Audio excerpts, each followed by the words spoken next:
Hadis ke-26. Daripada Sayyidina Abu Hurairah radhiyallahu anhu, beliau berkata, Rasulullah sallallahu alaihi wasallam bersabda, setiap sendi manusia dituntut ke atasnya supaya bersedekah pada setiap kali terbitnya matahari. Perbuatan mendamaikan antara dua orang adalah sedekah dan menolong seseorang untuk naik ke atas binatang tunggangannya atau mengangkat barang ke atas kenderaannya juga sedekah. Perkataan yang baik pun adalah sedekah.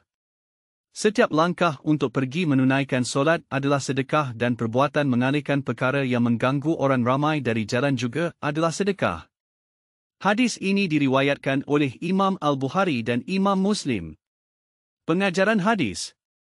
1. Sedekah boleh dilaksanakan dalam pelbagai bentuk seperti menggunakan kekuatan fizikal, perkataan yang baik, idea, kepakaran dan sebagainya. 2. Hadis ini juga menunjukkan keutamaan mendamaikan pihak yang berselisih dan dikira mendapat pahala sedekah. 3. Memberikan pertolongan kepada orang lain ialah perbuatan yang tinggi nilainya di sisi Allah Ta'ala, walaupun sekadar membantu untuk mengangkat barang-barangnya. 4. Dalam hadis ini juga menjelaskan mengenai keutamaan berjalan kaki ke masjid dan mengalihkan sesuatu yang mendatangkan bahaya kepada orang lain juga dikira mendapat pahala bersedekah.